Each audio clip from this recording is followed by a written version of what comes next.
بسم اللہ والحمد للہ والصلاة والسلام علی رسول اللہ وعلی آلہ واصحابہ اجمعین اما بعد فاعوذ باللہ من الشیطان الرجیم بسم اللہ الرحمن الرحیم ان اللہ وملائکتہ یصلون علی النبی یا ایہا الذین آمنوا صلوا علیہ وسلموا تسلیما. دروشی پڑھ لیں.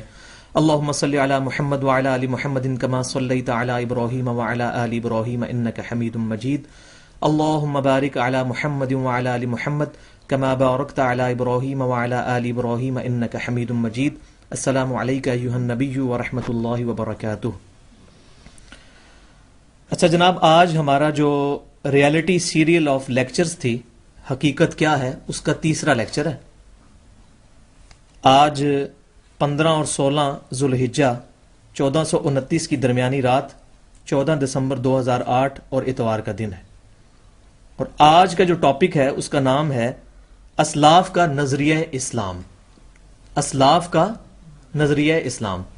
تو اسلاف سے مراد ہے پہلے 300 سال کے مسلمان، کیونکہ میں نے پہلے دونوں لیکچرز کے اندر بڑی ڈیٹیل کے ساتھ اس چیز کو ڈسکس کیا ہے کہ پہلے 300 سال کے جو مسلمان ہیں ان کے عقائد کی گارنٹی نبی صلی اللہ علیہ وسلم نے خود دی ہے. صحیح بخاری اور صحیح مسلم کی کتنی احادیث ہیں جو اس چیز پر شاہد ہیں کہ آپ صلی اللہ علیہ وسلم نے فرمایا کہ سب سے بہتر زمانہ میرا، پھر صحابہ کا، پھر تابعین کا، پھر تبع تابعین کا، اور اس کے بعد کیا کچھ ہوگا وہ میں نے بڑی ڈیٹیل سے ڈسکس کر چکا ہوں پہلے دو لیکچرز کے اندر. تو اسلاف سے مراد ہے پہلے 300 سال کے مسلمان. عموماً ہم جب یہاں برصغیر پاک و ہند کے اندر سب کانٹیننٹ میں یہ چیز ڈسکس کرتے ہیں کہ جی اسلاف یا بزرگان دین، تو لوگوں کے ذہن میں خیال آتا ہے کہ ایک قبر ہوگی جس کے اوپر بڑی جو ہے خوشبو ہوگی اور اس پہ پھول چڑھے ہوں گے، چادریں چڑھی ہوں گی، بڑا خوبصورت سا مزار بنا ہوگا، وہ بزرگ ہوں گے. تو پہلے 300 سال کے مسلمان جو ہیں وہ ہیں اسلام کے اصل اسلاف.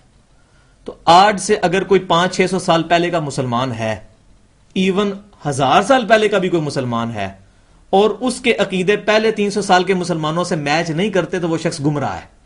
کیونکہ دونوں میں سے پھر ایک غلط ہوگا، یا وہ 1000 سال پہلے والا بزرگ غلط ہوگا یا پہلے 300 سال کے مسلمان غلط ہوں گے. تو ان میں سے ہم نے کس کو غلط ماننا ہے؟ پہلے 300 سال کے مسلمان درست، اور ان کے بعد جو ان سے اختلاف کرے گا عقائد کے اندر تو وہ غلط ہوگا. تو پہلے دو لیکچر جو تھے ان میں بڑی ڈیٹیل کے ساتھ یہ چیزیں عرض کر چکا ہوں، لیکن آج کے لیکچر کے سٹارٹ سے پہلے 3 پوائنٹس ڈسکس کروں گا جو میں نے ان دو لیکچرز کے اندر ڈسکس کیے ہیں. سب سے پہلے پوائنٹ یہ ہے کہ سیدنا ابوبکر صدیق رضی اللہ تعالی عنہ سے لے کر قیامت تک آنے والے آخری مسلمان کی ہدایت صرف قرآن اور صحیح حدیث پر عمل کرنے میں ہے. اس کا لازمی نتیجہ ہے کہ قرآن بھی محفوظ ہو اور صحیح حدیث بھی محفوظ ہو. ورنہ تو قرآن بریلوی بھی پڑھ رہا ہے، قرآن شیعہ بھی پڑھ رہا ہے، قرآن جو ہے وہ اہل حدیث بھی پڑھ رہا ہے، قرآن دیوبندی بھی پڑھ رہا ہے. ہر شخص اپنی مرضی کا مطلب نکالے گا. ہم نے قرآن کو اس طرح سمجھنا ہے جیسے نبی صلی اللہ علیہ وسلم نے ہمیں سمجھایا. تو اگر سیدنا ابوبکر صدیق رضی اللہ تعالی عنہ نے رسول اللہ صلی اللہ علیہ وسلم کی تعلیمات سے استفادہ کیا قرآن کو سمجھنے کے لیے، تو میں بھی اللہ تبارک و تعالیٰ کی بارگاہ میں یہ حق رکھتا ہوں سوال کرنے کا کہ اے اللہ، مجھ تک تو تیری تعلیمات صحیح پہنچی نہیں ہے اگر یہ قرآن کے ساتھ صحیح حدیث محفوظ نہ ہو. اس کے اوپر میں نے بڑی ڈیٹیل سے عرض کیا تھا. تو میں اس کو صرف کنکلوڈ کر رہا ہوں پرانے لیکچرز کو، ورنہ آپ پچھلے لیکچرز دیکھ لیں، آپ کو انشاءاللہ تعالیٰ کلیئر ہو جائے گا کہ لازمی نتیجہ ہے اس چیز کا کہ ابوبکر صدیق رضی اللہ تعالیٰ عنہ سے بھی اگر قیامت والے دن وہی سوال ہونا ہے جو مجھ سے ہونا ہے، جو آپ سے ہونا ہے، تو اس کا لازمی نتیجہ ہے کہ قرآن کے ساتھ صحیح حدیث بھی محفوظ ہو. ادروائز قرآن جو ہے یہ کسی شخص کو پڑھ کے لوگ گمراہ بھی ہوں گے، ہدایت بھی شاید اللہ ماشاءاللہ کوئی لوگ حاصل کریں، لیکن زیادہ تر چانس یہی ہے. آپ ہمارے سب کانٹیننٹ میں دیکھ لیں، اتنے مشرکانہ افعال پھیلے ہوئے ہیں. کس وجہ سے پھیلے ہوئے ہیں؟ وہ قرآن سے ہی غلط رزلٹ نکالتے ہیں. تو اس کے اوپر میں نے علیحدہ سے بھی ایک لیکچر دیا تھا کہ پہلی صدی کے اندر، دوسری صدی ہجری کے اندر کس طرح فرقے گمراہ ہوئے، لیکن اکثریت الحمدللہ اس وقت بھی حق پر تھی. پوائنٹ نمبر 2 کہ قرآن کے بعد صحیح احادیث کی کل 8 کتابیں ہیں، جن میں سے پہلی 2 کتابیں جو ہیں صحیح بخاری اور صحیح مسلم، یہ تو 100% صحیح احادیث ہے، اور باقی 6 کتابیں جو ہیں ان میں more than 80% صحیح احادیث موجود ہیں اور ضعیف احادیث بھی موجود ہیں. اور وہ کیوں ہیں وہ میں پہلے لیکچرز میں بتا چکا ہوں، اس کو میں آج ڈیٹیل سے نہیں بتاؤں گا۔ پہلے نمبر پر ہے صحیح بخاری، 7397 احادیث کا مجموعہ ہے۔ دوسرے نمبر پہ ہے صحیح مسلم، 7563 احادیث کا مجموعہ ہے۔ تیسرے نمبر پر ہے الموطا امام مالک، 1720 روایات کا مجموعہ ہے۔ چوتھے نمبر کے اوپر ہے جامعہ ترمذی، 3956 احادیث کا مجموعہ ہے۔ پانچویں نمبر کے اوپر ہے سنن ابی داؤد، 5274 احادیث کا مجموعہ ہے۔ چھٹے نمبر کے اوپر ہے سنن نسائی، 5761 احادیث کا مجموعہ ہے۔ ساتویں نمبر کے اوپر ہے سنن ابن ماجہ، 4341 احادیث کا مجموعہ ہے۔ اور آٹھویں نمبر پر ہے مسند امام احمد، 27647 احادیث کا مجموعہ ہے۔ یہ 8 کتابیں، ان میں 8 میں بھی پہلی 2 کتابیں جو ہیں وہ 100% صحیح ہیں، اور بلکہ میں ایک فکرہ بولتا ہوں کہ اس روئے زمین کے اوپر قرآن کے بعد اس سے زیادہ اتھینٹک چیز ہی کوئی نہیں ہے جس پہ امام بخاری اور امام مسلم متفق ہوں۔ اس لیے ان احادیث کی کتابوں کو ہم کہتے ہیں صحیح ہیں، 2 صحیح ترین کتابیں، اور جس پہ امام بخاری امام مسلم متفق ہو جائیں اس کو ہم کہتے ہیں متفقن علیہ حدیث ہے۔ اس روئے زمین کے اوپر بخاری اور مسلم جس پر متفق ہیں، قرآن کے بعد سب سے اتھینٹک چیز وہی ہے۔ اور الحمدللہ میرے جتنے لیکچر ہوتے ہیں اس میں 90% سے زیادہ جو میں حوالے دیتا ہوں وہ صحیح بخاری، صحیح مسلم، اور اکثر ان میں سے بھی متفقن علیہ احادیث ہوتی ہیں۔ دوسری چیز اس کے اندر پوائنٹ نمبر 2 کے اندر ہی، وعلیکم السلام، پوائنٹ نمبر 2 میں ہی دوسری چیز یہ ہے کہ یہ 8 کی 8 کتابیں پہلے 300 سال کے اندر لکھی جا چکی تھیں۔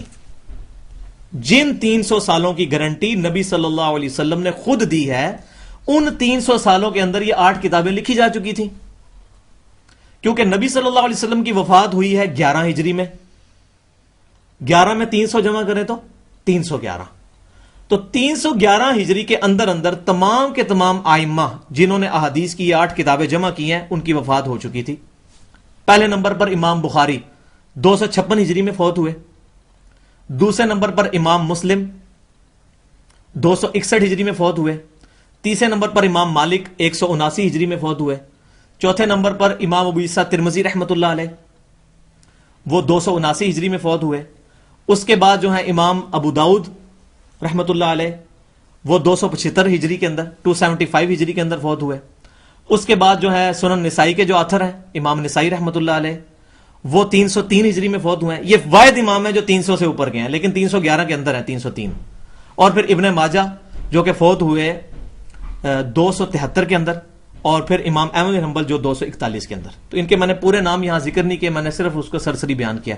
پچھلے لیکچرز میں نے ان کی پوری کنیت کے ساتھ نام بھی جو ہے ڈیٹیل کے ساتھ ذکر کر دی ہیں۔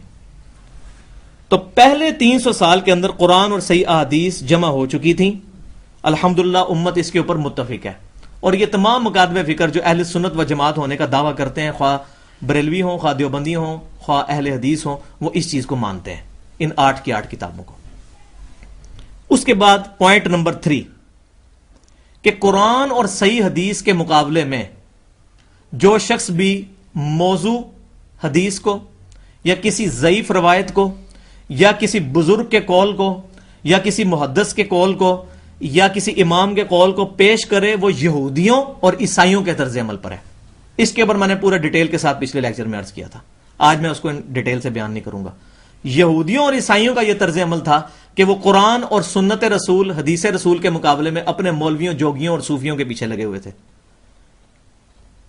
اور اس کے اندر دوسرا پوائنٹ نمبر 3 کے اندر کہ جو لوگ قرآن اور صحیح احادیث کے مقابلے میں دوسرے لوگوں کے پیچھے چلیں گے، قیامت والے دن وہ نبی صلی اللہ علیہ وسلم کی شفاعت سے محروم ہو جائیں گے۔ اس پہ میں نے احادیث بخاری اور مسلم سے بیان کی تھی کہ نبی صلی اللہ علیہ وسلم فرمائیں گے سحقن سحقن لمن غیر بعدی، ان پر پھٹکارو، ان کو مجھ سے دور کر دو جنہوں نے میری وفات کے بعد میرے دین کو بدل دیا۔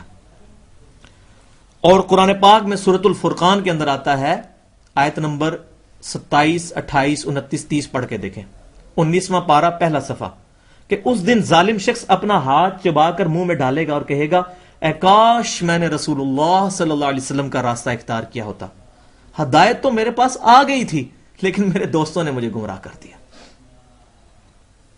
اور رسول اللہ کہیں گے وقال الرسول یا رب ان قوم اتخذوا هذا القرآن مہجورا، اے اللہ میری امت نے قرآن کو پیٹھ کے پیچھے ڈال دیا تھا، قرآن کو چھوڑ کے اور کتابوں سے، مولویوں کی لکھی ہوئی کتابوں سے اپنے عقیدے بنانے شروع کر دیے تھے، قرآن اور صحیح حدیث کو چھوڑ دیا تھا. حضور صلی اللہ علیہ وسلم قیامت والے دن شکایت کریں گے، اور جس کی شکایت امام کائنات سید الاولین والآخرین، سید الانبیاء والمرسلین، شفیع المذنبین، رحمت للعالمین، سیدنا محمد الرسول اللہ صلی اللہ علیہ وآلہ وسلم، جس کی شکایت قیامت والے دن لگا دیں گے، اس کی شفاعت کون کرے گا؟ یہ 3 پوائنٹ میں نے کنکلوڈ کر دیے. اب انشاءاللہ تعالی آج کے ٹاپک کی طرف آتے ہیں، اسلاف کا نظریہ اسلام. اور اسلاف سے مراد پہلے 300 سال کے مسلمان.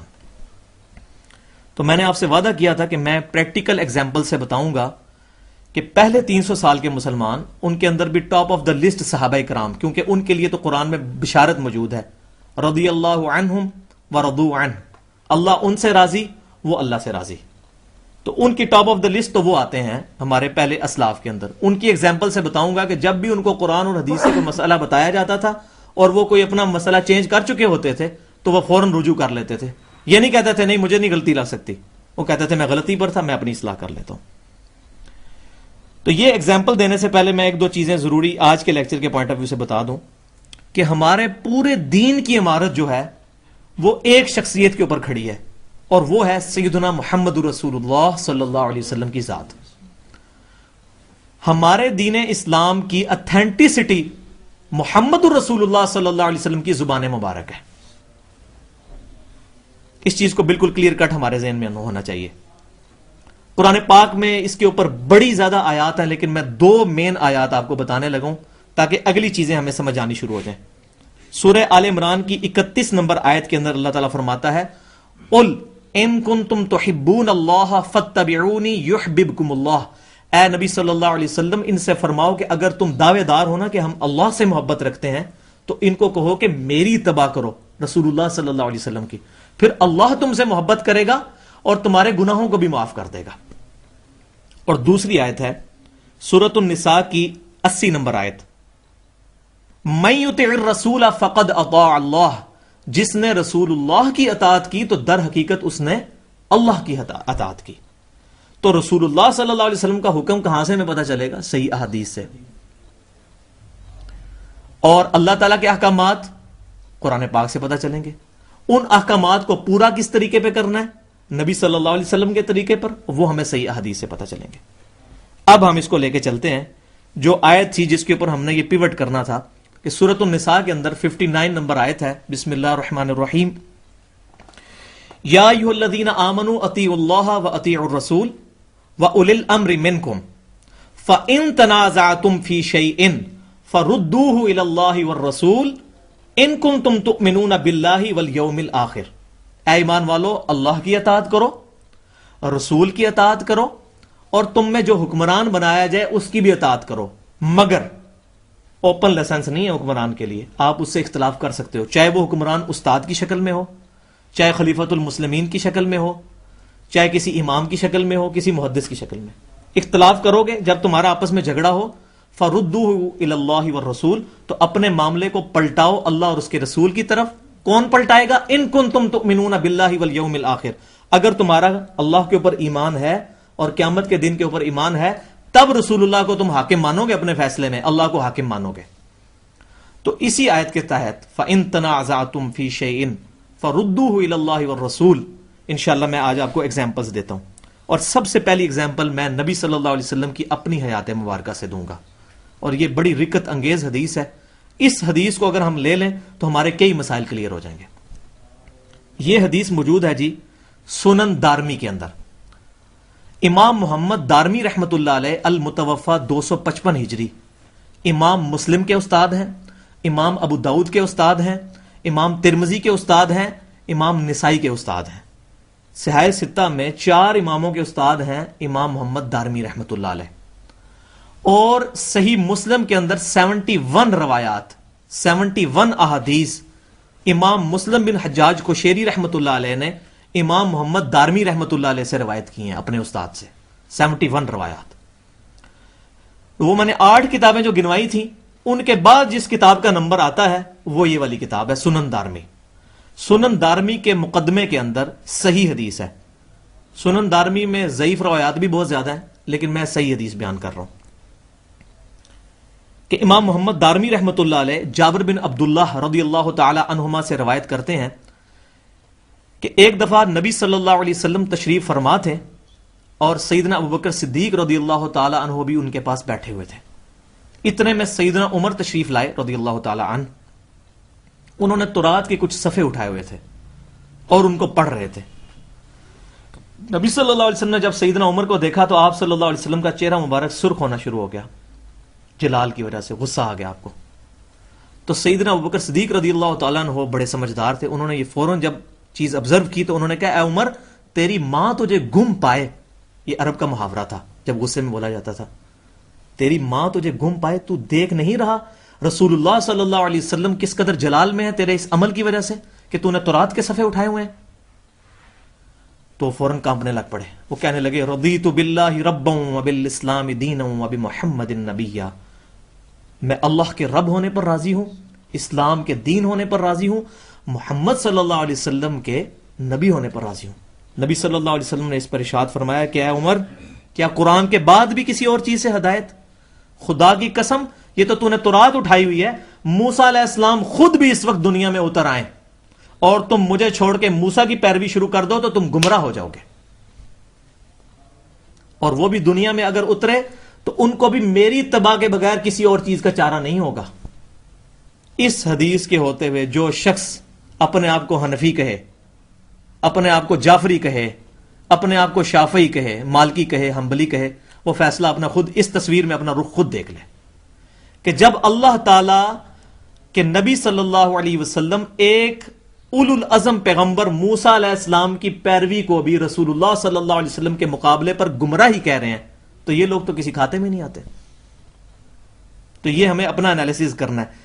تو یہ نبی صلی اللہ علیہ وسلم نے ایک سمجھے کہ ٹریک دیا تھا امت کو, اور انہوں نے کیسی پیاری تربیت صحابہ کرام علیہم رضوان کی. اسی لیے صحابہ کرام علیہم رضوان جب کسی دوسری صحابی میں کوئی غلطی دیکھتے تھے فوراً اس کو ٹوک دیتے تھے, نہیں نہیں نہیں نہیں ایسے کیوں کیا, نبی صلی اللہ علیہ وسلم تو یوں فرماتے ہیں. وہ بھی آ کہتا تھا اچھا مجھے نہیں پتا تھا, میں رجوع کرتا ہوں.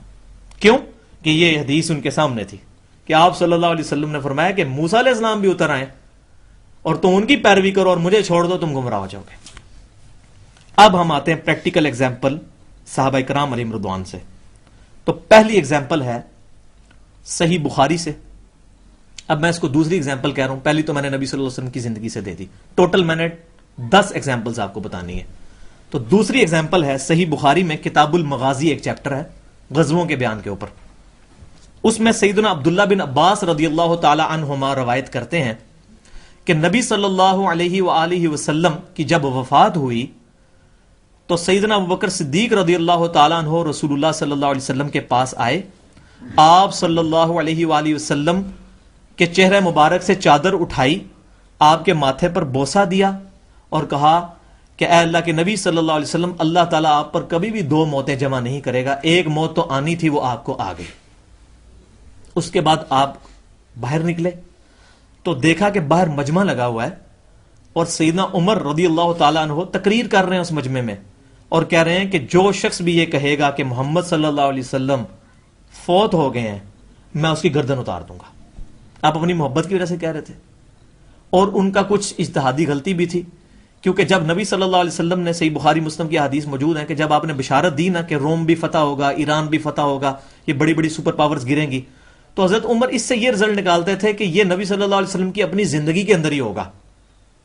لیکن یہ تو ہوا بعد میں, حضرت عمر کے دور کے اندر ایران فتح ہوا اور اس کے بعد روم اور باقی رشیا سارا آذربائیجان سیدنا عثمان غنی رضی اللہ تعالیٰ عنہ کے دور میں یہ فتوحات ہوئی.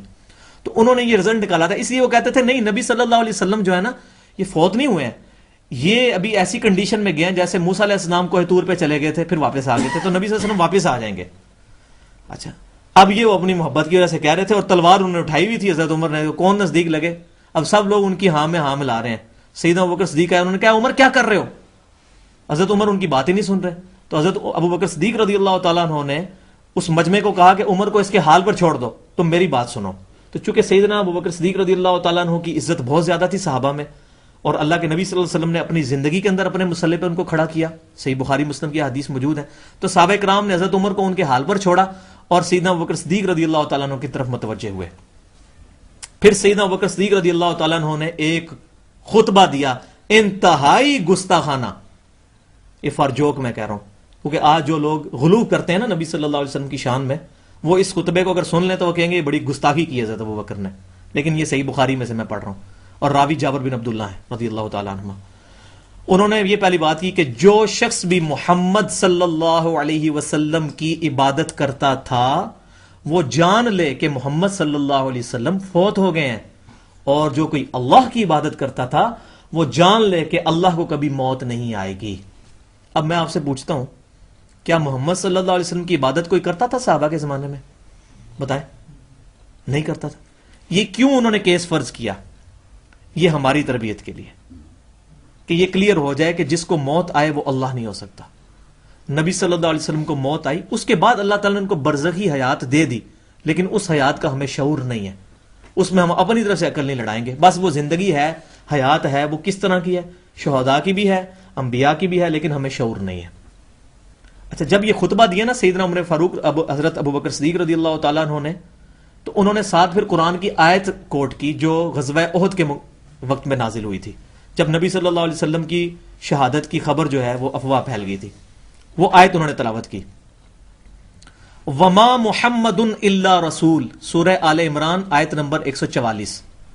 محمد صلی اللہ علیہ وسلم تو نہیں مگر ایک رسول ہی، قد خلت من قبلہ الرسل، اور ان سے پہلے بھی کئی رسول گزر چکے ہیں. افئن ماتا، اگر ان کو موت آ جائے، او قتل انقلبتم علی اعقابکم، یا یہ قتل کر دیے جائیں، شہید کر دیے جائیں جنگ کے اندر، تو کیا تم دین سے الٹے قدم پھر جاؤ گے؟ اور جو کوئی اپنے دین سے الٹے قدم پھرے گا تو اللہ کا کوئی نقصان نہیں کرے گا، اور جو نہیں پھرے گا اللہ تبارک و تعالیٰ ایسے لوگوں کو، شکر کرنے والوں کو جزا دے گا. یہ سورہ آل عمران کی 144 نمبر آیت انہوں نے فَإِن تَنَازَعْتُمْ فِي شَيْءٍ فَرُدُّوهُ إِلَى اللَّهِ وَالرَّسُولِ کے تحت حضرت عمر کو قائل کرنے کے لیے انہوں نے آیت کوٹ کی. حضرت عمر کہتے ہیں خدا کی قسم جب میں نے یہ آیت سنی تو میرے قدم میرے جسم کا وزن بھی نہیں تھے اٹھا رہے، میرے ہاتھ سے تلوار گر گئی، دھڑام سے نیچے گر پڑے، اور کہا کہ ابو بکر تم نے میری اصلاح کر دی. آج کا کوئی مولوی ہوتا نا تو کیا کرتا؟ کبھی بھی نہ مانتا. یہ تھا صحابہ کرام ہمارے اسلاف کا عقیدہ کہ وہ کس طرح فَإِن تَنَازَعْتُمْ فِي شَيْءٍ فَرُدُّوهُ إِلَى اللَّهِ وَالرَّسُولِ کے تحت جب ان کو آیت پتہ چلتی تھی وہ فوراً اپنے آپ کو رجوع کر لیتے تھے، حدیث پتہ چلی رجوع کر لیا. اچھا، اس کے بعد اس حدیث کے اندر جابر بن عبداللہ فرماتے ہیں رضی اللہ تعالی عنہما کہ اس کے بعد اس دن اور جب تک نبی صلی اللہ علیہ وسلم کو دفنا نہیں لیا گیا، ہر صحابی دوسرے صحابی کو یہی آیت سناتا تھا، وما محمد الا رسول قد خلت من قبلہ الرسل، یہ والی آیت سناتا تھا، تاکہ ہمیں یہ یقین آ جائے کہ نبی صلی اللہ علیہ وسلم دنیا سے چلے گئے ہیں. اور اس کی وجہ سے ہم نے اپنے دین سے الٹے قدم نہیں پھرنا، کیونکہ ہم نے نبی صلی اللہ علیہ وسلم کے لیے تو کلمہ نہیں پڑھا تھا، ہم نے تو اپنی ذات کو خود آخرت میں اللہ کی بارگاہ میں سرخرو کرنے کے لیے کلمہ پڑھا تھا، اللہ کی توحید مانی تھی، نبی صلی اللہ علیہ وسلم کی مطابقت کا وعدہ کیا تھا. یہ کلیئر ہو گیا. اس کے بعد ہم چلتے ہیں جی ایگزامپل نمبر 3 کے اوپر. صحیح بخاری اور صحیح مسلم کے اندر، صحیح بخاری میں چیپٹر ہے کتاب المناقب اور صحیح مسلم کے اندر چیپٹر ہے کتاب الفضائل. اس کے اندر سیدنا ابو ہریرہ رضی اللہ تعالیٰ عنہ روایت کرتے ہیں کہ ایک دفعہ سیدنا حسان بن ثابت رضی اللہ تعالی عنہ یہ مسجد نبوی میں بیٹھے ہوئے تھے اور نعتیہ اشعار پڑھ رہے تھے. اچھا، حضرت عمر وہاں سے گزرے تو انہوں نے دیکھا یہ گنگنا رہے ہیں شعر، تو حضرت عمر نے بڑے غصے سے یوں دیکھنا شروع کر دیا ان کی طرف.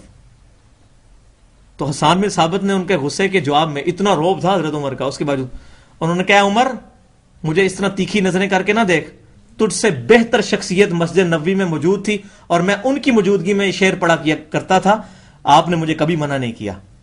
اب حضرت عمر تھوڑے سے جو ہے نا وہ شرمندہ ہوئے، ان کا اس پر گواہی لا، ان کا یہ ابو ہریرہ بیٹھے میرے پاس. حضرت ابو ہریرہ سے پوچھا ہے عمر، حضرت عمر نے پوچھا کہ ابو ہریرہ بتاؤ ایسی بات ہے؟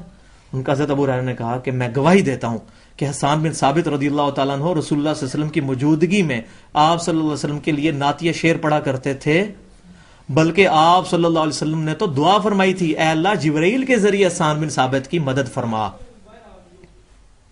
کہ آپ صلی اللہ علیہ وسلم نے حسان بن ثابت کے لیے دعا کی.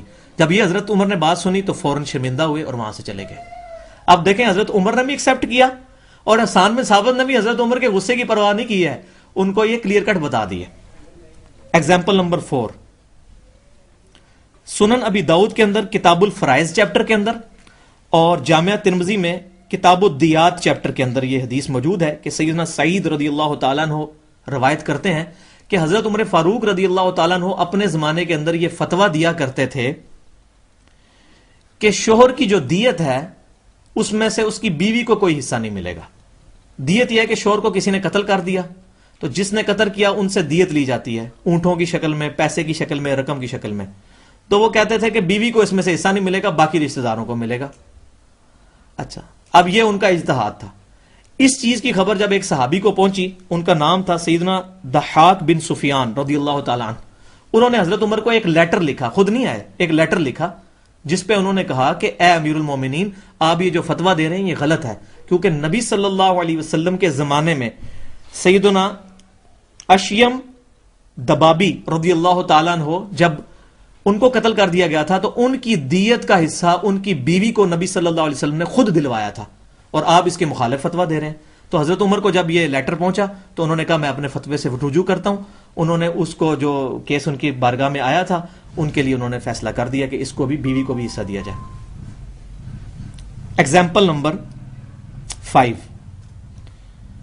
اس ایگزامپل سے پہلے میں تھوڑی سی بات کرنا چاہتا ہوں، بڑی امپورٹنٹ ہے. وہ یہ ہے کہ 6 صحابہ ایسے ہیں جنہوں نے کثرت کے ساتھ احادیث کو روایت کیا ہے. سب سے پہلے نمبر پہ ہیں سیدنا ابو ہریرہ رضی اللہ تعالی عنہ، المتوفی 59 ہجری. نبی صلی اللہ علیہ وسلم کی وفات کے بعد 48 سال تک زندہ رہے ہیں وہ. دوسرے نمبر پہ ہیں سیدنا عبداللہ بن عمر رضی اللہ تعالی عنہما، المتوفی 74 ہجری. نبی صلی اللہ علیہ وسلم کی وفات کے بعد 63 سال تک زندہ رہے ہیں. تیسرے نمبر کے اوپر ہیں سیدنا انس بن مالک رضی اللہ تعالی عنہ، المتوفی 93 ہجری. نبی صلی اللہ علیہ وسلم کی وفات کے بعد 82 سال تک زندہ رہے. چوتھے نمبر پہ ہیں سیدہ عائشہ رضی اللہ تعالی عنہا، یہ 58 ہجری میں فوت ہوئی، نبی صلی اللہ علیہ وسلم کی وفات کے بعد 47 سال تک زندہ رہی.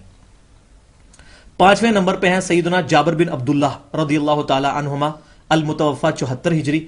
یہ بھی نبی صلی اللہ علیہ وسلم کی وفات کے بعد 63 ایئرز تک زندہ رہے اور احادیث کا سلسلہ آگے ان کے ذریعے سے پہنچا. اور چھٹے نمبر کے اوپر ہیں سیدنا عبداللہ بن عباس رضی اللہ تعالی عنہما، المتوفی 68 ہجری. نبی صلی اللہ علیہ وآلہ وسلم کی وفات کے بعد 57 سال تک یہ زندہ رہے اور احادیث کا سلسلہ آگے پہنچا.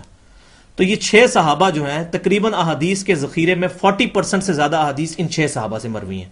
ان میں بھی پہلے نمبر پہ کون ہے؟ سیدنا ابو ہریرہ رضی اللہ تعالیٰ عنہ، اور دوسرے نمبر پر عبداللہ بن عمر. تو اصل میں عبداللہ بن عمر کا میں تعارف کروانا چاہ رہا تھا کہ عبداللہ بن عمر جو ہیں کتنی امپورٹنٹ پرسنالٹی ہیں اسلام کے اندر. ان کو شہدائی سنت کہا جاتا ہے کیونکہ یہ نبی صلی اللہ علیہ وسلم کی اس قدر مطابقت کرتے تھے کہ حج کے سفر کی حدیث پڑھیں بخاری اور مسلم میں، جہاں جہاں نبی صلی اللہ علیہ وسلم نے اپنا اونٹ مبارک روکا تھا وہاں یہ اونٹ بھی روکتے تھے، کہتے تھے نبی نے روکا ہے، حالانکہ دین کا حصہ نہیں تھا. اتنی مطابقت کرتے تھے نبی صلی اللہ علیہ وسلم کی. اب آپ کو اندازہ ہو جائے گا، آندہ ان کی کچھ ایگزامپلز آ رہی ہیں کہ وہ اس معاملے میں کتنے اسٹرکٹ تھے. تو عبداللہ بن عمر رضی اللہ تعالی عنہما کے بارے میں نبی صلی اللہ علیہ وسلم نے خود فرمایا، صحیح بخاری اور صحیح مسلم کی حدیث ہے، کتاب المناقب چیپٹر صحیح بخاری کا اور صحیح مسلم کا کتاب الفضائل، رجل صالح، عبداللہ بن عمر نیک مرد ہے. کس نے گارنٹی دی ہے؟ نبی صلی اللہ علیہ وسلم نے. ہمارے نیک ہونے کی گارنٹی نہیں دے سکتا. رجل صالح، اور واقعی وہ رجل صالح تھے، وہ نیکی کے راستے میں کسی کی پرواہ نہیں کرتے تھے. ابھی آپ کو پتہ چلے گا. جامعہ ترمذی میں چیپٹر ہے ابواب الحج، اس چیپٹر کے اندر حج تمتع کے بیان میں امام ترمذی رحمۃ اللہ علیہ اس روایت کو لے کے آئے ہیں. حج تمتع یہ ہوتا ہے، اس وقت دنیا میں 99% مسلمان حج تمتع ہی کر رہے ہیں. حج تمتع یہ ہے کہ ایک ہی سفر میں حج اور عمرے کو جمع کر دیا جائے. یہاں سے ہم پاکستان سے جب جاتے ہیں تو عمرے کا احرام باندھ کے جانتے ہیں، وہاں جا کے ہم عمرہ کر کے احرام کھول دیتے ہیں کیونکہ حج کے دن ابھی کافی پڑے ہوتے ہیں.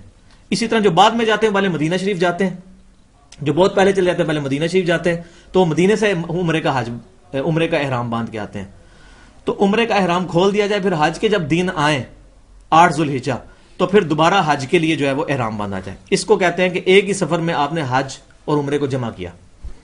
تو سیدنا عمر فاروق رضی اللہ تعالی عنہ نے اپنے زمانے میں پولیٹیکل ڈیسیژن لیا، سیاسی ڈیسیژن تھا ان کا، کہ حج تمتع کوئی نہیں کرے گا. کیوں؟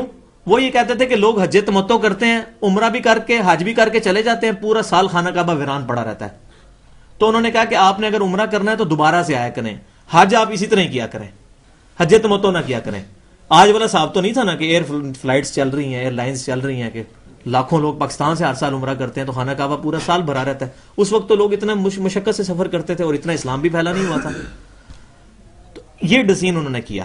اب آپ کو یہ ساری بیک گراؤنڈ سمجھ آئی. اب آپ کو یہ روایت سمجھ آئے گی جامعہ ترمذی کی ابواب الحج چیپٹر میں. عبداللہ بن عمر رضی اللہ تعالیٰ عنہما کے پاس ایک شخص آیا، شام کا رہنے والا تھا. وہ کہنے لگا حضرت یہ بتائیں کہ حج تمتع کرنا کیسا ہے؟ انہوں نے کہا کہ سنت ہے. انہوں نے کہا آپ کے والد تو روکتے ہیں اس سے. انہوں نے اتنا پیارا فکرہ بولا. انہوں نے کہا کہ یہ بتاؤ کہ اگر کسی معاملے میں نبی صلی اللہ علیہ وسلم ایک چیز ارشاد فرما دیں اور میرا باپ عمر اس کی مخالفت میں کوئی بات کرے تو کیا نبی صلی اللہ علیہ وسلم کی بات مانی جائے گی یا میرے باپ عمر کی بات مانی جائے گی؟ کتنی گستاخی کی اپنے والد کی، اس شخص کی جس کو کہا گیا ہے کہ میرے بعد کوئی نبی ہوتا تو عمر ہوتا. لیکن وہی ہے فَإِن تَنَازَعْتُمْ فِي شَيْءٍ فَرُدُّوهُ إِلَى اللَّهِ وَالرَّسُولِ. اس نے کہا، ظاہر وہ بھی مومن تھا، وہ کہنے لگا کہ حضرت رسول اللہ کی بات ہی مانی جائے گی. تو آپ نے فرمایا کہ رسول اللہ کی یہ سنت ہے، ہم نے خود کیا ہے حج تمتع، اور میرے باپ کو بتا دو جا کے یہ چیز کہ میں اور میرے ساتھیوں نے حج تمتع کا احرام باندھا ہے. جب نبی صلی اللہ علیہ وسلم کا فرمان آ جائے گا تو نہ ابو بکر کی بات چلے گی نہ عمر کی بات چلے گی. تو اگر ابو بکر اور عمر کی بات نہیں چل سکتی نبی صلی اللہ علیہ وسلم کے مقابلے میں، تو اماموں کی وہ باتیں کہ جو قرآن اور احادیث کے خلاف ہیں صرف اس وجہ سے کہ ان تک احادیث پہنچی نہیں تھی، ہم ان کو جو ہے وہ حسن ظن رکھتے ہیں ان کے بارے میں، وہ کیسے مان لی جائیں گے؟ اچھا، اس کے بعد ایگزامپل نمبر 6، صحیح بخاری میں اور صحیح مسلم میں کتاب الحج چیپٹر کے اندر سیم کیس ہے سیدنا علی کا اور سیدنا عثمان کا. سیدنا عثمان غنی رضی اللہ تعالیٰ عنہ نے بھی اپنے دور کے اندر حج تمتع پہ پابندی لگا دی. تو سیدنا علی کو کسی نے جا کے بتا دیا. سیدنا علی نے جو ہے وہ خط لکھا حضرت عثمان غنی کو کہ یہ تم کیا کام کر رہے ہو. تو انہوں نے کہا کہ اے علی جو تم نے کرنا ہے نا وہ کر لو، یہ میں نے ڈیسیژن کیا ہے. تو انہوں نے کہا اچھا یہ بات ہے. تو انہوں نے کہا کہ اے اللہ میں تیرے نبی کی سنت کو پورے کرتے ہوئے اور کسی بھی شخص کی پرواہ نہ کرتے ہوئے حج تمتع کا ارادہ کرتا ہوں. حج تمتع کیا انہوں نے. آج الحمدللہ پریکٹیکلی اللہ تبارک تعالیٰ نے یہ چیز بتا دی ہے کہ حج تمتع کے خلاف جو ڈیسیژن تھا پولیٹیکل، چاہے وہ سیدنا عمر کا تھا یا سیدنا عثمان کا تھا، وہ پریکٹیکلی فیل ہے.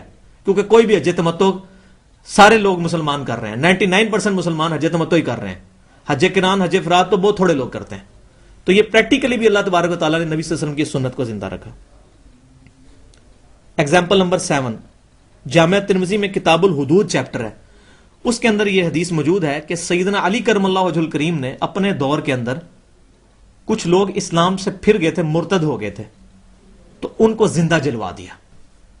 جب سیدنا عبداللہ بن عباس رضی اللہ تعالی عنہما کو یہ بات پہنچی کہ حضرت علی کرم اللہ وجہ الکریم نے مرتدین کو زندہ جلا دیا ہے، تو انہوں نے کہا کہ اے علی یہ تم نے کیا کیا؟ یہ سزا تو خاص اللہ تعالیٰ کے ساتھ ہے کہ اللہ تعالیٰ جو ہے وہ کافروں کو جلائے گا دوزخ کے اندر، اور نبی صلی اللہ علیہ وسلم تو جلایا نہیں کرتے تھے مرتد کو بلکہ قتل کروایا کرتے تھے.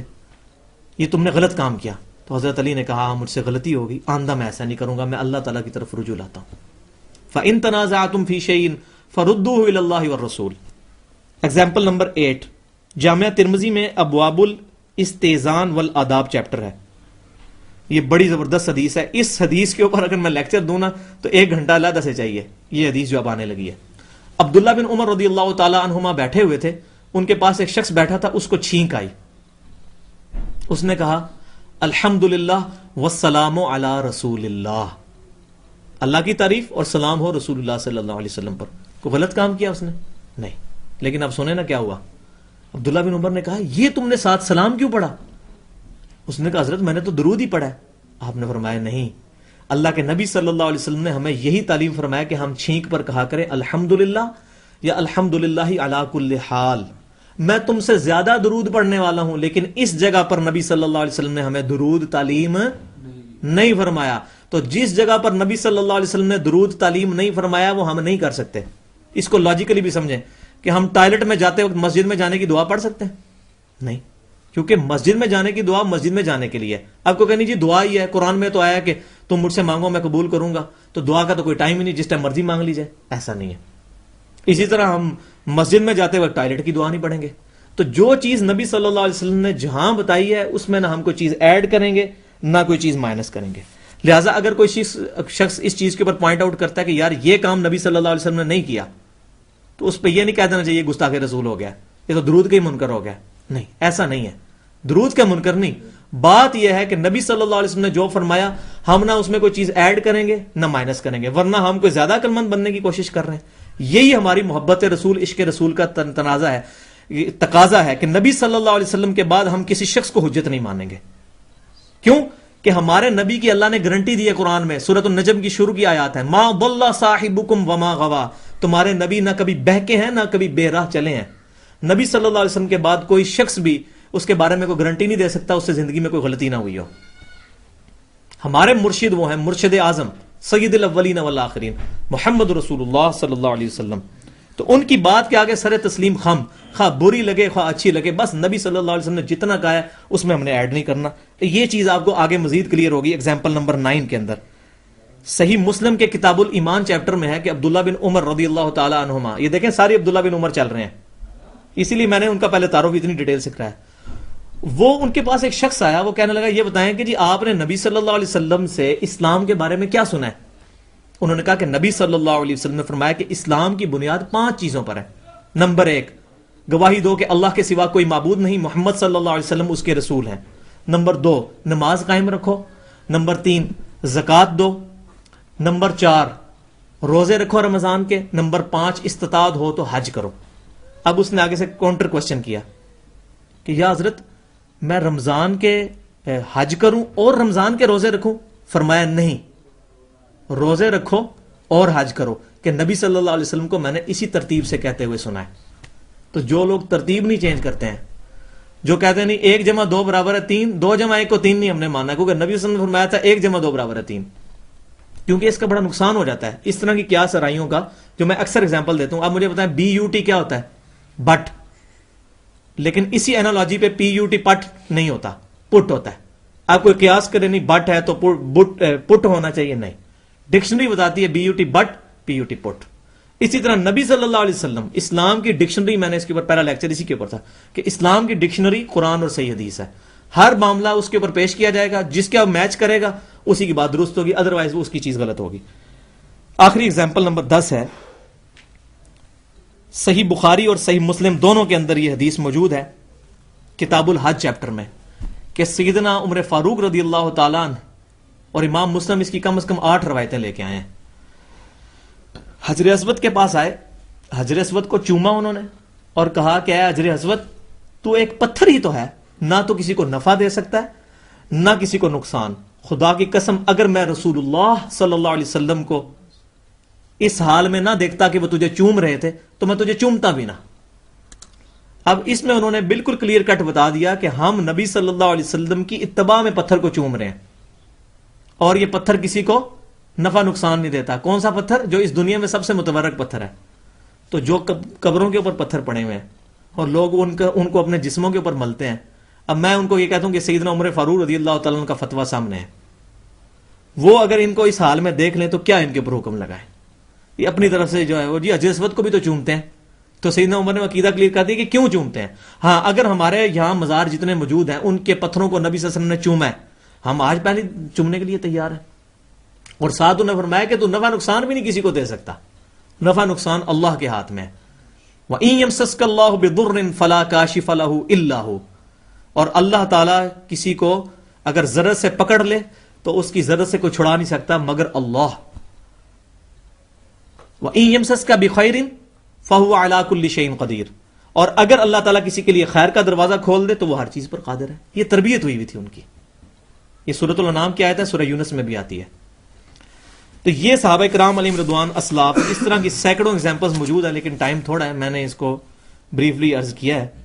اب آخر میں کچھ چیزیں اس اعتبار سے کنکلوڈ کر رہا ہوں جو ہمارے سب کانٹیننٹ کے حوالے سے میں سمجھتا ہوں بڑی امپورٹنٹ ہے.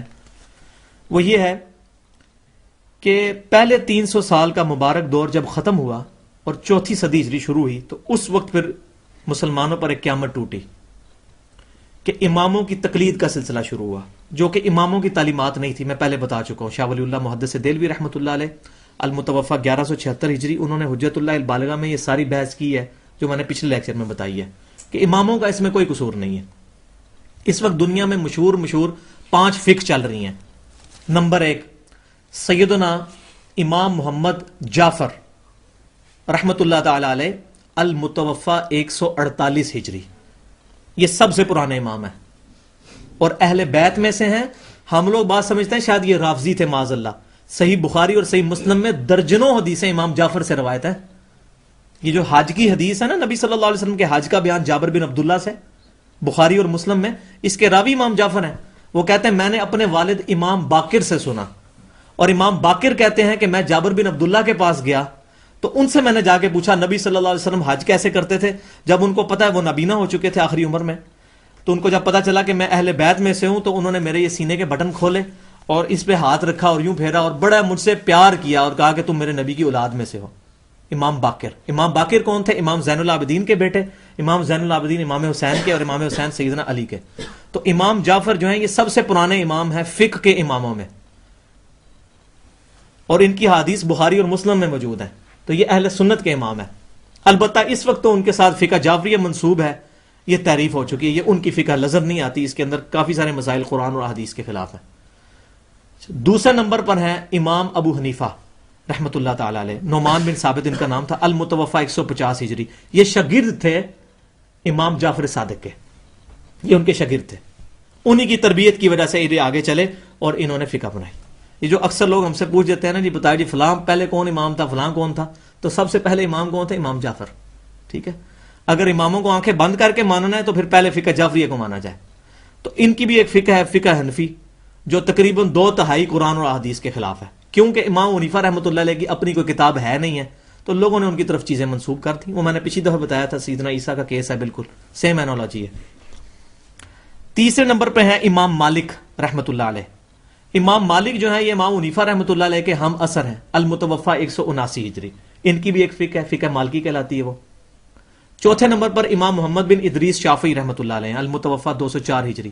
یہ امام مالک کے شاگرد ہیں، ان کی بھی فقہ شافعی مشہور ہے. اور پانچویں نمبر پہ ہیں سیدنا امام احمد بن حنبل رحمۃ اللہ تعالی علیہ المتوفی 241 ہجری. ان کی فقہ حنبلی ہے. تو یہ 5 کی 5 فقہ اس وقت مشہور جو دنیا میں فقہ چل رہی ہیں وہ یہ 5 فقہ ہیں. اور ان میں سمجھتا ہوں کہ امام احمد بن حنبل رحمۃ اللہ علیہ ہیں، ان کی جو پرسنالٹی ہے المتوفی 241 ہجری یہ بڑی ڈومیننٹ ہے. کیونکہ یہ جو ہیں انہوں نے جب پچھلے فقہوں کو سٹڈی کیا، فقہ میں غلطیاں دیکھی جو، تو انہوں نے اس چیز کا ڈیسیژن کیا کہ ہم ایمفسائز کریں گے حدیثیں اکٹھی کرنے کے اوپر. تو ان کی تربیت کا نتیجہ تھا کہ سیاہ ستہ کی 4 کتابیں وجود میں آئی ہیں. صحیح بخاری، امام بخاری شاگرد ہے امام احمد بن حنبل کے. امام مسلم بھی شاگرد ہے امام احمد بن حنبل کے. امام ترمذی بھی شاگرد ہے امام احمد بن حنبل کے. اور امام ابو داؤد بھی شاگرد ہے امام احمد بن حنبل کے. اور امام احمد بن حنبل کی اپنی کتاب بھی ہے مسند امام احمد. تو میں بڑی ڈیٹیل سے اس کو بتا چکا ہوں احادیث کی کتاب میں. تو یہ فکر امت کے اندر، اسی لیے شاہ ولی اللہ محدث دہلوی رحمۃ اللہ علیہ نے حجت اللہ البالغہ میں ہیڈنگ بنائی ہے امام احمد بن حنبل کی بلند شخصیت اور اہل حدیث بننے کی شرائط. تو انہوں نے بتایا کہ اہل حدیث جو محدثین تھے پہلے 300 سال کے مسلمان، ان میں جو ڈومیننٹ پرسنالٹی ہیں وہ امام احمد بن حنبل کی پرسنالٹی ہے. تو یہ اہل حدیث کا لفظ، اصحاب الحدیث کا لفظ یہ شروع سے چلتا آ رہا ہے. اہل سنت و جماعت بھی اس کو کہتے ہیں، اصحاب الحدیث بھی کہتے ہیں، اہل حدیث بھی کہتے ہیں. تو جس کا بھی معاملہ قرآن اور صحیح حدیث کے اوپر ہوگا وہ اہل حدیث ہوگا، خواہ وہ بریلوی ہو، خواہ دیوبندی ہو، خواہ اہل حدیث ہو، کسی بھی فرقے سے ہے. اگر اس کے معاملات قرآن اور صحیح حدیث کے اوپر ہیں وہ اہل حدیث ہوگا. وہ پہلے 300 سال کے مسلمان جو اسلاف ہیں ہمارے، ان کے عقیدے کے اوپر ہوگا. تو اب چونکہ ہمارے سب کانٹیننٹ میں سب سے زیادہ فقہ حنفی چل رہی ہے، اس کے میں صرف 2 مسائل بنا کے اس کو بتا کے آپ کو کنکلوڈ کر رہا ہوں کہ اتنے 2 فضول قسم کے مسائل ان کتابوں میں لکھے ہوئے ہیں کہ جو آج ہم مان لیں تو ہم گمراہ ہو جائیں. پہلی اگزامپل سنیں کہ در مختار کتاب ہے فقہ حنفی کی، جس کے آتھر ہیں علامہ علاء الدین حسکفی المتوفی 1088 ہجری، آج سے تقریباً 400 سال پہلے. یہ بڑی مشہور کتاب ہے در مختار فقہ حنفی کی. اس میں انہوں نے لکھا ہے کہ مدینہ جو ہے ہم حنفیوں کے نزدیک مدینہ حرم نہیں ہے. کیا لکھا ہے؟ ہم حنفیوں کے نزدیک مدینہ حرم نہیں ہے. جبکہ اس کے مقابلے میں صحیح مسلم میں 50 احادیث موجود ہیں مدینے کے فضائل پر.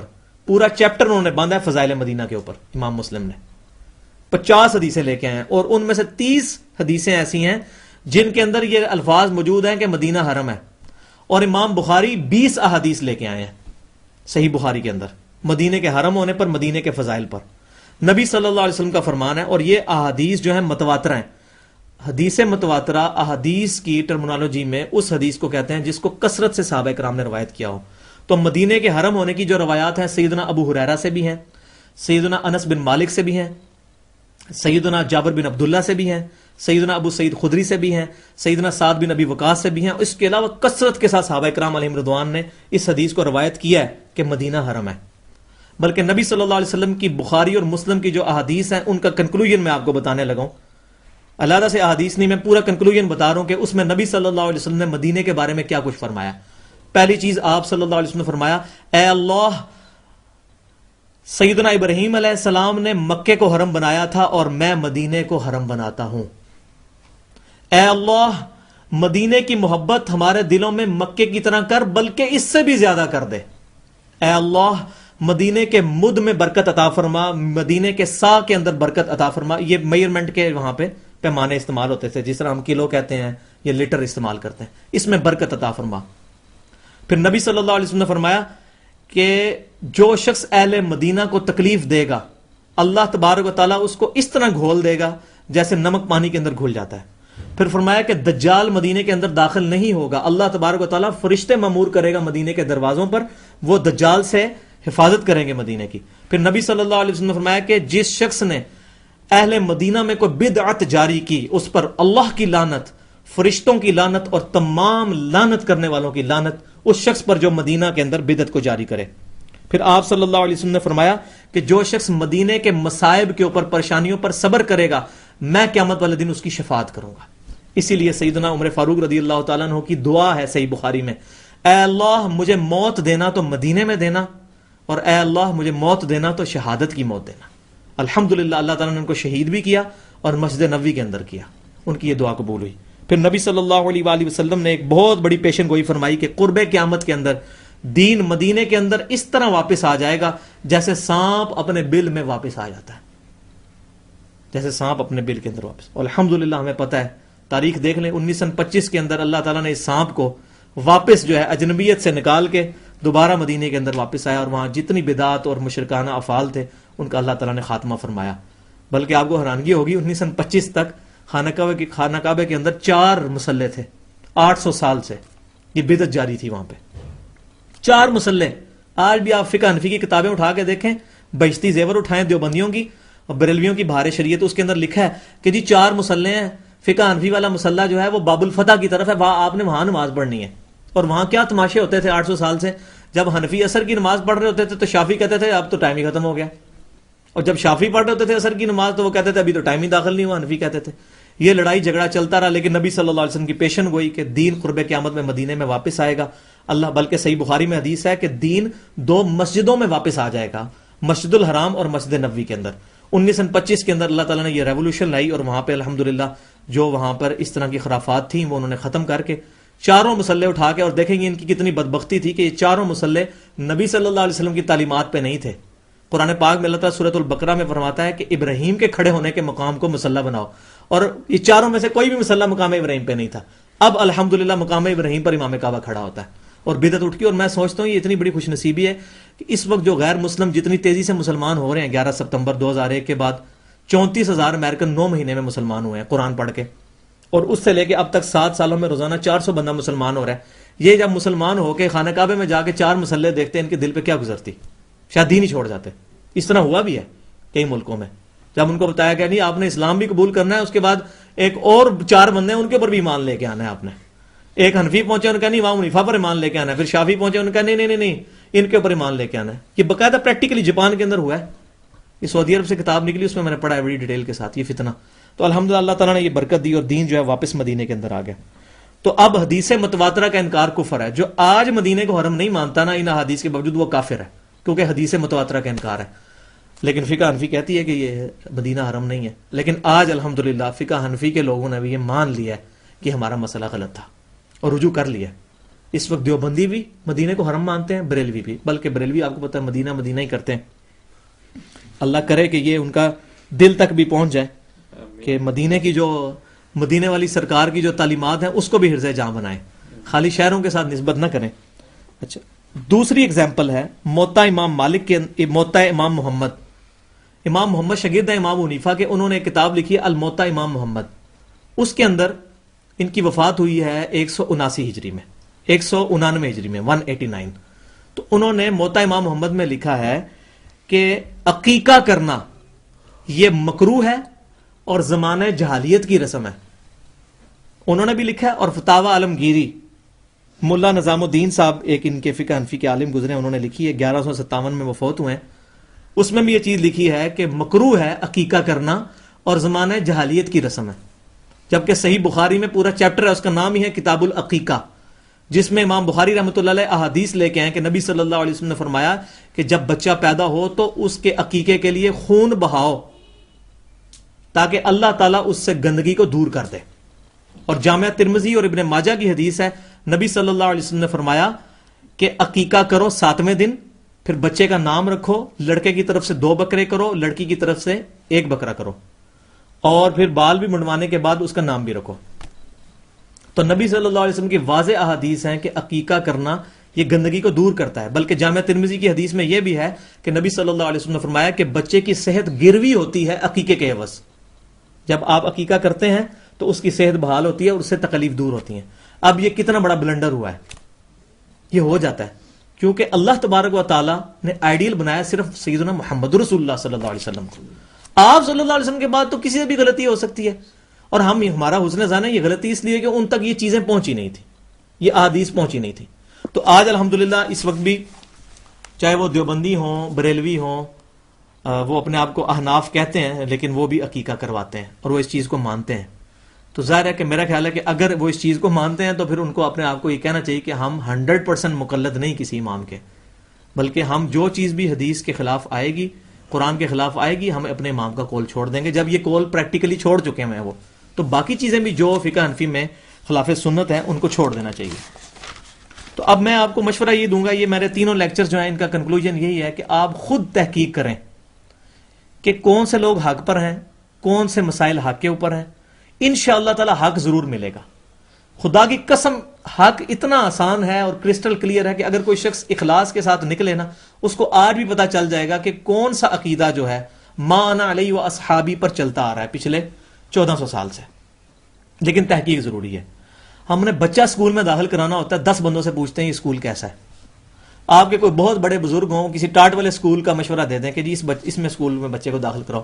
ہم ان کی بزرگی کو جو ہے وہ سائڈ پہ رکھ دیں گے، کہیں گے ٹھیک ہے بزرگ ہیں لیکن عقل بھی تو اللہ نے دی ہوئی ہے نا، یہ کہیں گے. اسی طرح میں اکثر اگزامپل دیتا ہوں کہ آپ نے ٹیپ ریکارڈر خریدنا ہے، آپ جاتے ہیں دکان کے اوپر، آپ اس کو کہتے ہیں یار مجھے میڈ ان جاپان کوئی دکھاؤ ٹیپ ریکارڈر میں نے خریدنا ہے، اور آپ کو ٹیپ ریکارڈر دیکھتا ہے، آپ اس کو یوں کر کے نیچے سے دیکھتے ہیں، اس پہ لکھا ہوتا ہے میڈ ان چائنا. آپ اس کو کہیں گے یار یہ اس پہ تو میڈ ان چائنا لکھا ہے. اوکے نہیں، یہ ویسے لکھا ہوا ہے، یہ میڈ ان جاپان ہے. تو کیا خیال ہے آپ اس کی داڑھی اگر اس نے رکھی ہوئی ہے، پگڑی پہنی ہوئی ہے، تسبیح پڑھ رہے ہیں، آپ اس کی بات مان جائیں گے؟ نہیں. بلکہ ہو سکتا ہے آپ اس کو کہیں یار تو داڑھی رکھ کے جھوٹ بولتا ہے، شرم نہیں آتی تجھے؟ تو جب ہم دنیا کے معاملے میں اتنے ہوشیار ہیں کہ ہر للو پنجو کی بات نہیں قبول کرتے، تو دین کے معاملے میں ہم اتنے مفلس بن چکے ہیں کہ فلاں بزرگ نے فرمایا، حضرت صاحب فرماتے ہیں، فلاں بزرگ کی کرامت ہے، فلاں حضرت صاحب نے لکھا ہے، فلاں امام صاحب لکھتے ہیں، فلاں یہ کہتے ہیں، فلاں یہ کہتے ہیں. ہم اتنا دین کا مذاق ہمیں بنا لیا ہوا ہے. ہو جی وہ اتنے بڑے بزرگ ہیں جی، ان کو نہیں پتا ہوگا، ان تک نہیں حدیثیں پہنچی ہوں گی. تو ہم ان کو کیوں ایز اتھارٹی پیش کرتے ہیں؟ اتھارٹی کون ہے؟ اللہ، رسول، قرآن اور صحیح حدیث. تو کیا ضرورت ہے ہمیں اپنی گور باری کرنے کی؟ اور میں نے بتایا اماموں نے اپنی گور جو ہے وہ باری ہونے سے بچا لی ہے. انہوں نے ایک ہی فکرہ سب نے کہا، اماموں نے، چاروں امام، پانچوں اماموں نے، کہ ہماری کوئی بھی بات قرآن و حدیث کے مطابق نہ ہو، مخالفت میں ہو، اس قول کو دیوار پہ مار دو. اور مفتی کا فتویٰ اس وقت تک قبول نہ کرو جب تک تمہیں ساتھ قرآن اور صحیح حدیث سے دلیل نہ دے کہ یہ امام حنیفہ فرماتے ہیں. دلیل ان سے مانگے، یہ گلے پڑتے ہیں. تو یہ بات ہے کہ وہ امام اس معاملے میں بری ہیں، اللہ تعالیٰ کی بارگاہ میں وہ انشاءاللہ جو ہے ان کو اجر پائیں گے. دوسری چیز میں یہ بھی یاد رکھیں کہ یہ بھی میں اکثر اگزامپل دیتا ہوں کہ آپ کی دائیں آنکھ میں جو ہے وہ تکلیف ہو، دائیں آنکھ میں، اور آپ کسی ڈاکٹر کے پاس چلے جائیں، وہ کہ جی آپ کی آنکھ کا علاج ہو جائے گا لیکن آپ کا بایاں پاؤں کاٹنا پڑے گا اس کے لیے، تو آپ کا کیا حال ہے؟ اس کی ڈاکٹر کا کہیں گے نہیں یہ تو ہے، مجتہد ہیں ڈاکٹر صاحب تو ایکسپرٹ ہیں اپنی فیلڈ کے اندر، علماء کو مانے، علماء کی آنکھیں بند کر کے، علماء کی تحقیق ہے، علماء کو مانے، تو وہ فَاسْأَلُوا أَهْلَ الذِّكْرِ إِن كُنتُمْ لَا تَعْلَمُونَ، اہل ذکر سے پوچھو اگر تم نہیں جانتے۔ تو اہل ذکر ظاہر ہے ڈاکٹری کی فیلڈ میں ڈاکٹر ہوگا، ایسٹرونومی کی فیلڈ میں سائنٹسٹ ہوگا، ایمبریالوجی کی فیلڈ میں ایک ڈاکٹر ہوگا، جیولوجی کی فیلڈ میں ایک جیولوجسٹ ہوگا۔ تو اسی طرح اس میں بھی پھر ہمیں آنکھیں بند کر کے اس کو مان لیں چاہیے، لیکن وہاں نہیں ہم مانیں گے، ہم کہیں گے یار انسان کو عقل بھی تو ہے نا، یہ بات کیسے ہو سکتی ہے؟ تو اسی طریقے سے دین کے معاملے میں ہمیں تحقیق کرنی چاہیے۔ اور اس میں ایک بڑا آپ کو کی پوائنٹ بتا دوں، وہ یہ ہے کہ اللہ تعالیٰ کا یہ وعدہ ہے قرآن کے اندر، سورۃ العنکبوت کی آخری آیت ہے، وَالَّذِينَ جَاهَدُوا فِينَا لَنَهْدِيَنَّهُمْ سُبُلَنَا، جو شخص بھی ہماری راہ میں کوشش کرے گا ہم اپنی راہیں اس کے لیے کھول دیں گے، اس کو ہدایت ہم ضرور دکھائیں گے، لیکن کوشش شرط ہے، اور کوشش اسی صورت ہوگی کہ جب آپ سب فرقوں کی بات سنیں گے۔ ایک بندہ ایران میں پیدا ہوا ہے، ٹھیک ہے جی، وہ پوری زندگی اگر رافضی علماء کو ہی ملتا رہے گا، شیعہ کو، تو وہ تو پھر شرک کے اوپر ہی دنیا سے چلا جائے گا۔ وہ قیامت الدین کہتا ہے یا اللہ میں نے تو بڑی تحقیق کی تھی علماء سے، نہیں۔ تو آج اگر کوئی دیوبندی ہے اس نے کیوں سمجھ لیا ہے کہ میں صحیح ہوں، کوئی اہل حدیث ہے اس نے کیوں سمجھ لیا ہے کہ میں صحیح ہوں، کوئی بریلوی ہے تو اس نے کیوں سمجھ لیا ہے کہ میں صحیح ہوں؟ وہ تحقیق کرے، اور تحقیق یہ ہوگی، یہ چابی ہے تحقیق کی، کہ آپ ہر معاملے میں ہر بندے کی اوپینین پتہ کریں۔ اب بندے کہتے ہیں نہیں یار آپ نے تو 14-15 سال لگائے اس پہ، ہمارے پاس اتنا ٹائم نہیں، تو میں کہتا ہوں یار ایک مسئلے پہ تو تحقیق کر سکتے ہو نا، آپ ایک مسئلے کو لے کے نکلو، آپ صرف اس چیز کو لے کے نکلو کہ نماز کے اندر تشہد میں انگلی کیسے اٹھانی ہے، اور آپ چلے جاؤ بریلویوں کے پاس، یہ آپ جس طریقے سے انگلی اٹھا رہے ہیں یہ حدیث سے ثابت ہے، دیوبندیوں کے پاس چلے جائیں، اہل حدیثوں کے پاس چلے جائیں، تین ہی فرقے ہیں جو اہل سنت و جماعت ہونے کا دعویٰ کر رہے ہیں، آپ جا کے تینوں کے دلائل دیکھ دیں، آپ کو اس ایک انگلی والے مسئلے سے ہی پتہ چل جائے گا کہ کون بندہ اٹکل پچو چلا رہا ہے اور کون جو ہے وہ دلیل سے بات کر رہا ہے۔ کیونکہ اللہ تبارک و تعالیٰ فرماتا ہے سورۃ الانعام کی 116 نمبر آیت کے اندر کہ اس زمین پر بسنے والوں کی اکثریت یہ ہے، ان لوگوں پر مشتمل ہے کہ اگر آپ ان کا کہنا ماننا شروع کر دیں تو وہ آپ کو اللہ کی راہ سے بہکا دیں گے۔ ان یتبعون الا الظن، یہ محض اپنے گمان کی پیروی کرتے ہیں اور اٹکل پچو چلاتے ہیں۔ اور سورۃ النجم کے اندر اللہ تبارک و تعالیٰ 28 نمبر آیت کے اندر فرماتا ہے وَإِنَّ الظَّنَّ لَا يُغْنِيَ مِنَ الْحَقِّ شَيْئًا، اور گمان جو ہے حق کے مقابلے میں کوئی شے نہیں ہے۔ اسی لیے سورۃ الاحقاف کے پہلے رکوع کے اندر نبی صلی اللہ علیہ وسلم کو اللہ تبارک و تعالیٰ نے فرمایا یہ کافر آپ سے بحث کرتے ہیں نا، آپ ان کو کہیں کہ اٹکل پچو مت چلاؤ، مجھ سے بحث کرنی ہے تو اللہ کی کتاب سے کرو، یا انبیاء کی وحی میں سے کوئی علم چلتا ہوا تمہارے پاس آ رہا ہو اس سے میرے ساتھ بحث کرو۔ قرآن میں کئی جگہ ہے قل ہاتوا برہانکم ان کنتم صادقین، اے نبی ان سے فرماؤ کہ اگر تم سچے ہو تو اپنی دلیل پیش کرو، اٹکل پچو نہ چلاؤ کہ فلاں نے فرمایا، فلاں بزرگ نے، ہم تو دیکھتے آ رہے ہیں، ہم نے تو اپنے آباء و اجداد کو اسی مذہب پر پایا ہے۔ یہ تقلید یہی ہے نا، آباء و اجداد کو اسی مذہب پر پایا، تو آباء و اجداد کو اسی مذہب پر پایا، یہی تو کافر رسول اللہ صلی اللہ علیہ وسلم کو کہا کرتے تھے۔ قرآن میں کتنی آیات موجود ہیں اس کے اوپر، تو ہم تحقیق کریں، انشاءاللہ اللہ تعالی ہمارے لیے راہیں کھولے گا۔